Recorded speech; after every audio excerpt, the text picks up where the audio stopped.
Okey, terima kasih kepada Cik Osman sudi datang ke mini studio Bahagian Portal bernama. Kita starting with dengan apa nama tu? Sejarah perjalanan kerjaya Cik Osman lah. Okey.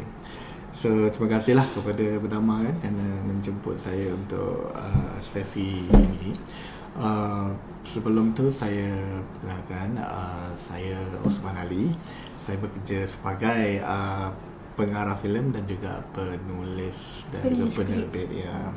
Dan saya adalah director kepada syarikat Nuansa Sdn Bhd, which is production house saya sendiri yang beroperasi sudah hampir 10 tahun.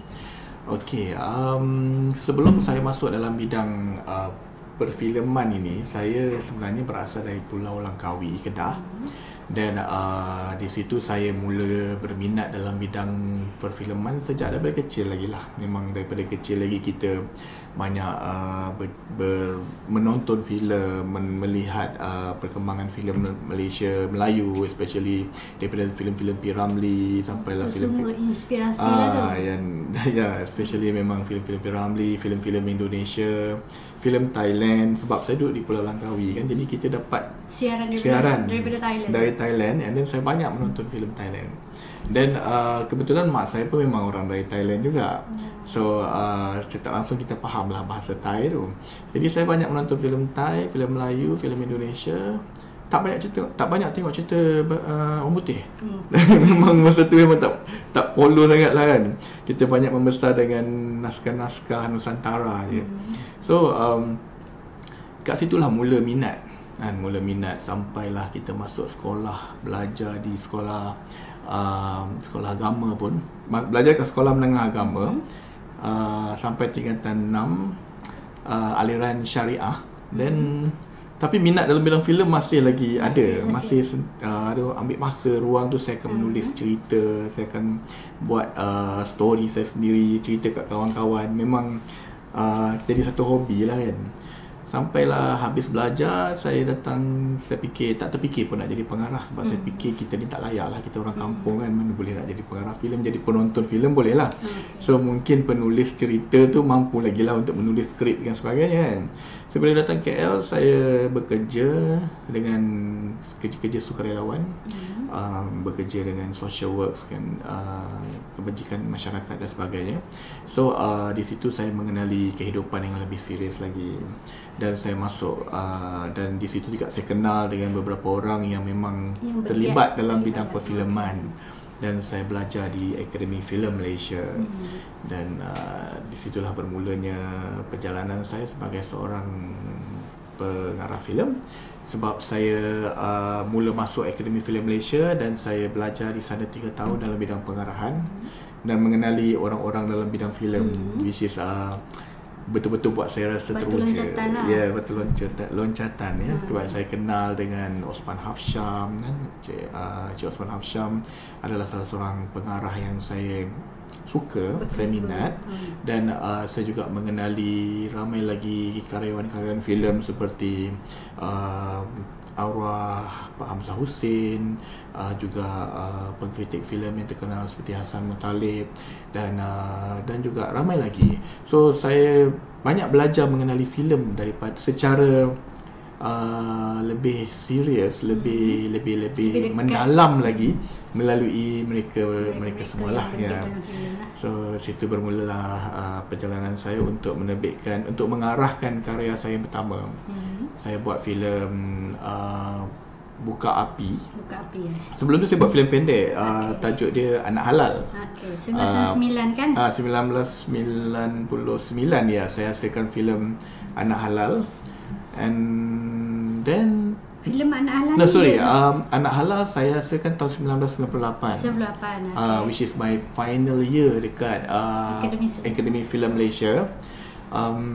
Lepas tu saya juga hasilkan filem. Selepas habis belajar Akademi Filem, saya ditawarkan oleh satu persatuan kebajikan NGO masyarakat ni saya menghasilkan filem Buka Api, which is bukan filem pendek, ianya sebuah filem independen yang berkisarkan tentang dunia masyarakat di sebalik kehidupan di lorong-lorong, di mana ada melibatkan pelacur, penagih dadah, sex workers dan golongan transseksual dan sebagainya. So saya mengambil diorang ni semua mengeksplor kehidupan diorang dan kita tulis dalam sebuah naskah cerita, dan kita panggil masyarakat komuniti yang sama turut contribute dalam filem tu.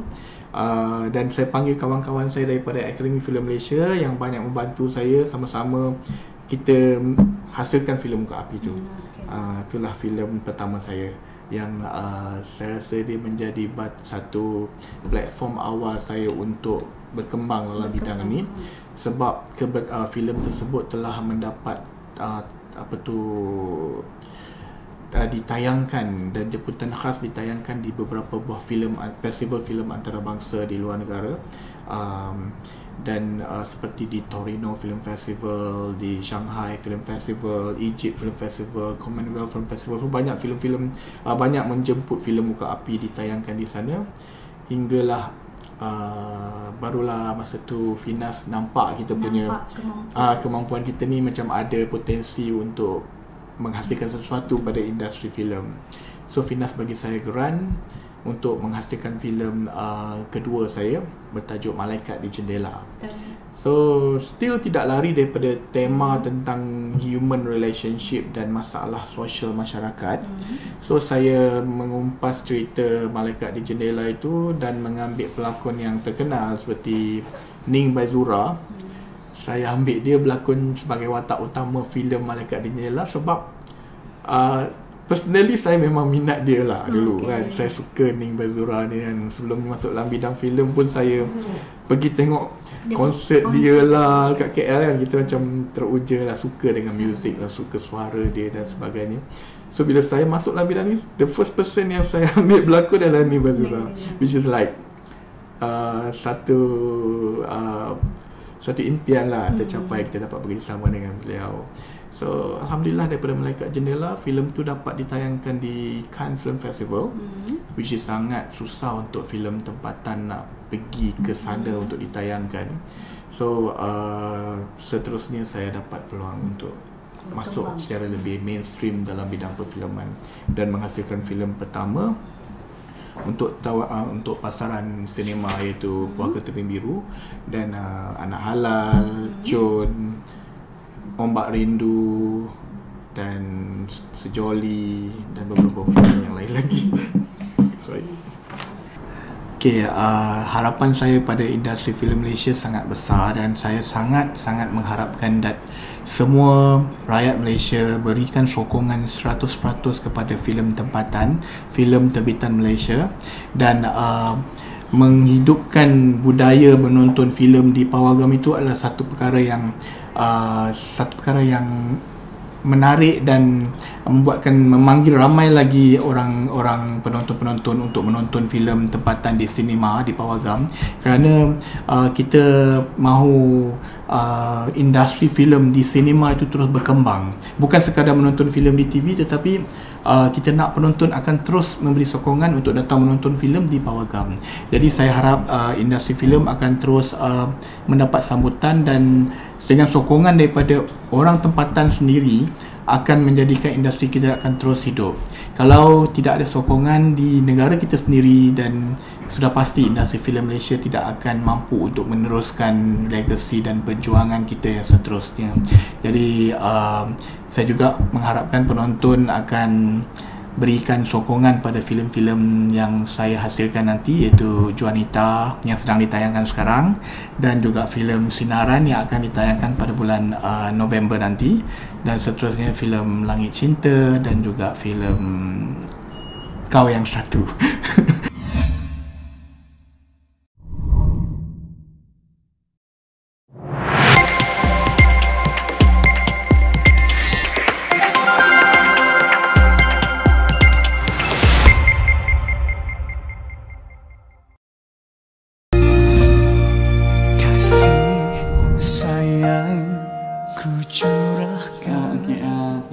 saya Azmi Arif. Nama betul saya Muhammad Azmi Muhammad Arif. Saya dibesarkan di Pulau Pinang. Di awal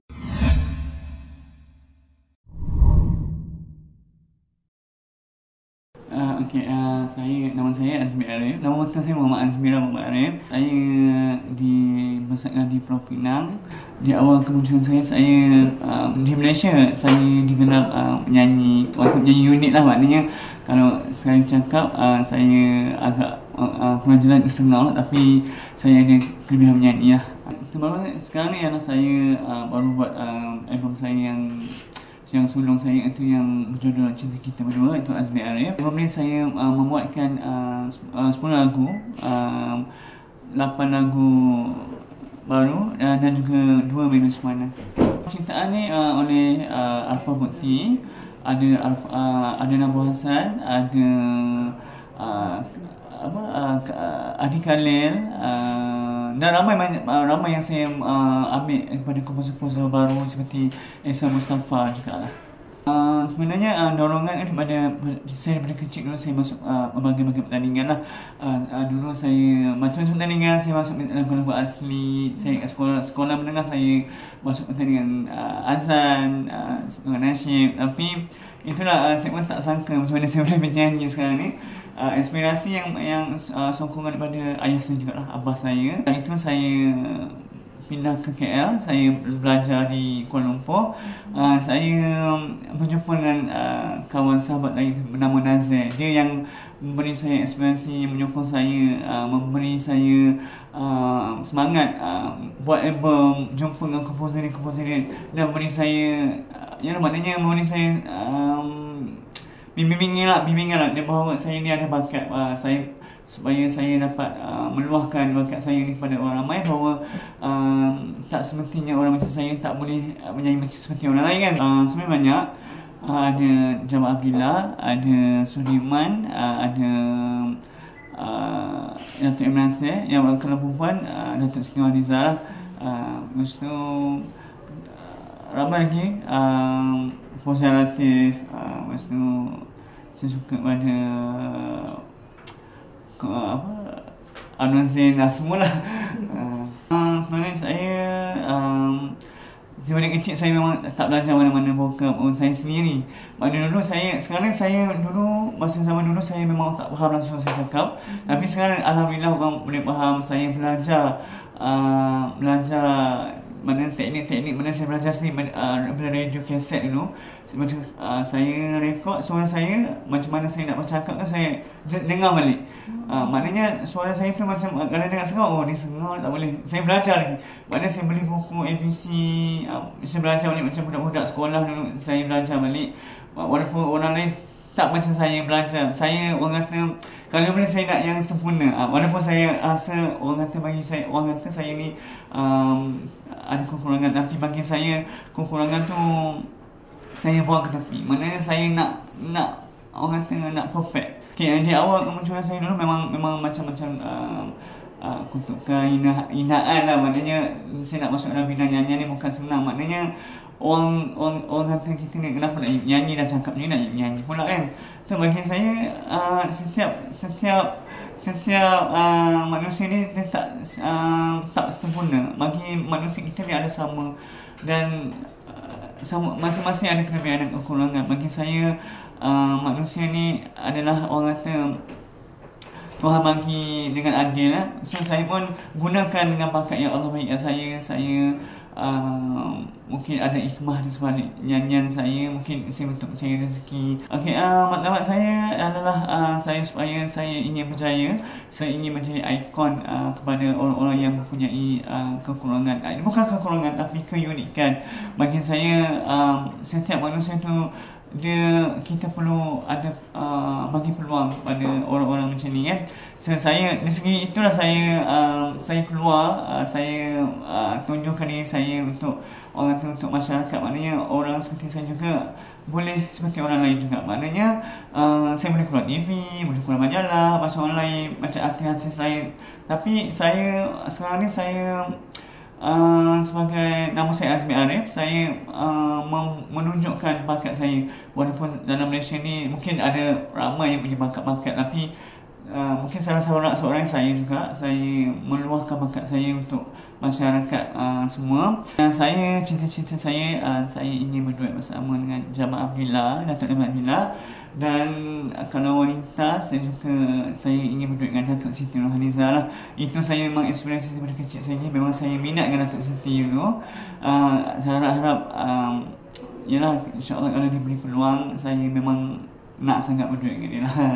Okay, lagu-lagu, okay, dalam album ni, dalam Cinta Kita Berdua ni ada 8 lagu. Salah satu lagu yang saya cukup terkesan hati saya, iaitu lagu Nama Punya Hati. Nama Punya Hati adalah lagu kumpulan Revolvers, lagu lama, tapi saya bawa semula lagu ni. Lepas tu saya sampaikan semula dengan cara saya sendiri yang berentak orang kata R&B ballad. Maknanya lagu tu saya meluahkan kata hati saya. Maknanya saya menyanyi, saya meluahkan untuk semua. Maknanya saya kata bahawa saya ni juga seorang yang sempurna juga. Maknanya saya ni adalah hero lah. Maknanya ibarat begitulah, saya ni seorang yang orang kata nak tunjukkan bakat saya untuk orang tahu bahawa saya pun boleh juga seperti orang lain. Saya dulu memang saya FI, memang saya sedih jugalah. Tapi kalau sedih pun sampai bila kan, saya pun tak nak macam sampai bila kita nak bersedih, nak lari pada orang lain, tak nak bercakap dengan orang. Tapi sekarang ni saya beranikan diri atas sokongan pada manager saya juga. Dia banyak menyokong saya, dapat bagi kata-kata semangat pada saya supaya saya bercakap di atas pentas. Maknanya saya tak perlu rasa malu, rasa rendah diri. So saya pun saya pun belajar. Saya belajar cakap. Saya ingin belajar bagi supaya orang dapat memahami suara saya. Walaupun saya agak penat sedikit untuk orang kata kontrol suara saya, tapi alhamdulillah apa yang saya cakap pun sekarang mungkin anda mungkin faham dengan saya cakap kan. Itu sebenarnya saya kontrol sedikit lah. Maknanya saya nak orang tahu bahawa orang kata setiap apa yang Tuhan jadi tu mesti ada hikmah dia.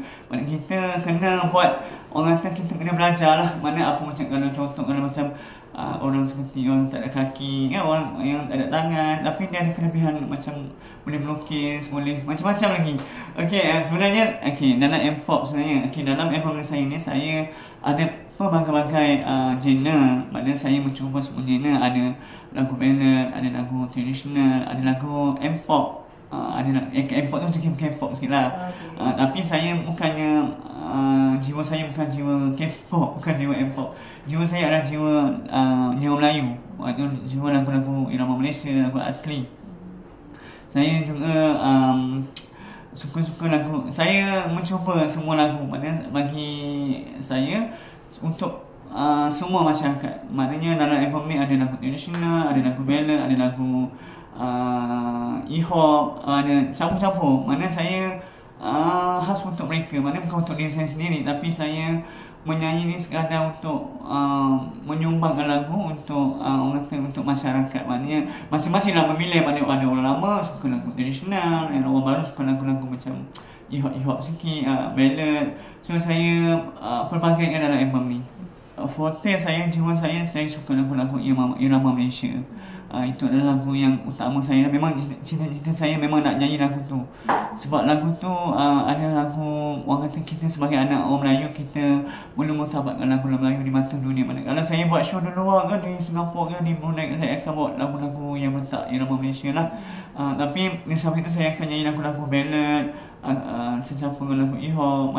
Tapi first kali saya buat lagu-lagu Melayu. Itu setiap apa yang mereka anggap saya macam mana, sebenarnya kita ni adalah insan yang orang kata tak ada beza apa pun. Cuma kekurangan dan kelebihan je sebenarnya. So saya rasa pengharapan saya supaya orang kata orang dapat menerima saya dengan seadanya. So apa yang orang melihat saya pada hari ini, saya nak orang tahu bahawa saya pun boleh berjaya dalam seperti orang lain juga. Macam saya pun boleh bercakap, saya boleh menyanyi. So dari situ saya fokuskan kepada bidang nyanyian, saya mencari rezeki dalam bidang ni lah. Okey, apa baru ni?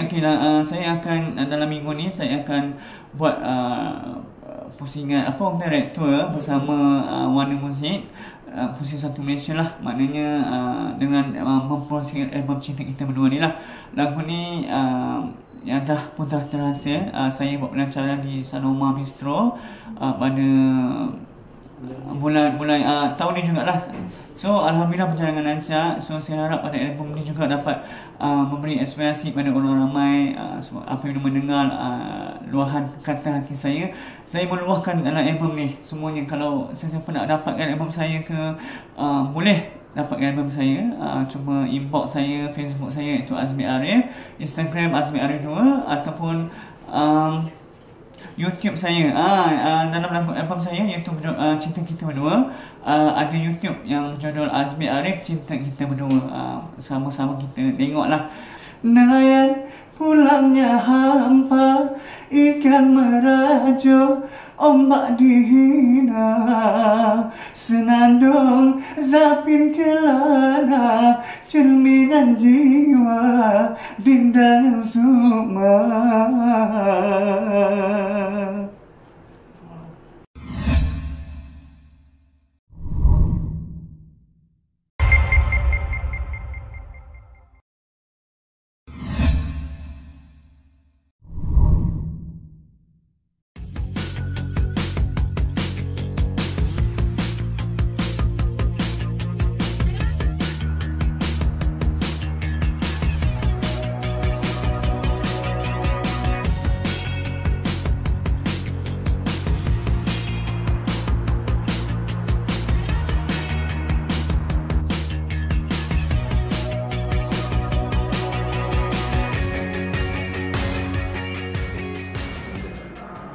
Okay, as you know, Sunway is a very congested and very populated area.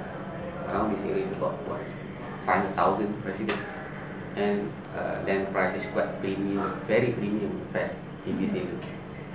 So, kalau kita nak cuba buat benda tu at grade, at ground level, then we will be taking up land space. At the same time, the construction the impact in terms of traffic is going to be horrendous. Right. So that's why I decided to go on elevator and using the road median to put up the feeders. So that's why it's actually elevated. Why it's a different technology? Because whereby to complement whatever Sunway has done, whereby we are going on a green technology. Meaning to say the benefit is going to be, as you can see, if exposed to the depot, you end up with a very clean depot. Right? There's no excess oil, right? And then furthermore, the maintenance is not going to be that critical in the sense of trying to get the environment clean.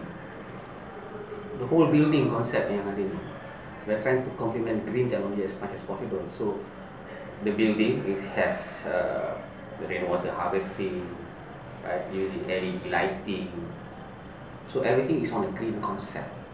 So that's why even for the bus, they decided let's go for a green bus. Okay?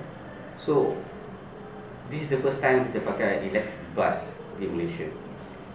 Right? So far the performance has been far to what we have at stage bus, and with the having a dedicated guideway, it gives us two benefits, man. One, no traffic congestion. Secondly, dia bagi kita the opportunity of getting more information, such as kalau you dekat stage bus, you're reliant pada cellular operators ataupun a third party to provide to you dia punya communication infra. When you have your own guideway, what you saw tadi is actually kita run our own private Wi-Fi end to end. So what that implies is just that I can monitor my bus, I can have CCTV on board the bus, and it can be viewed from my control center real time. Right? While at the same time, it gives me the opportunity to have public announcement ataupun passenger information can be displayed directly onto the bus real time. So in terms of green technology, you dapat your own elevated highway, no traffic jams.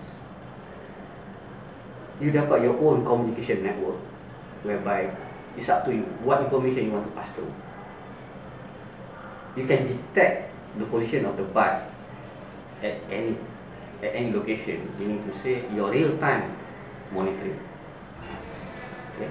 And the bus punya movement pun you boleh monitor, meaning to say is the bus speeding, is the bus harsh braking, right? In fact, you're monitoring the driver punya behavior. The guideway is actually the speed cut off is actually at 40 km/h. Okay? So as the driver speeds up above 40, kita boleh nampak. Like limit is 40 lah dalam macam tu. Yes, we are limiting the speed for the guideway at 40, but operationally we are saying 30. So the driver can drive. As you know, sekarang ni kita punya, we are not running a schedule. We need to say, I don't tell you what time the bus arrives at any station, but what I'm telling you is just that there's a frequency. At peak hours, we are running at 4 minutes. We need to say every 4 minutes a bus will pass through. Right? At non-peak, it's going to be 8 minutes. So the commuters or the passengers, they can actually gauge the time. End to end, it will take you about from station 1 to station 7. We're talking about somewhere around 16 to 17 minutes. So in that sense, the passenger tu dia naik atas platform, they can actually gauge what time they can arrive pada location, and they know that every 4 minutes there's going to be a bus at peak.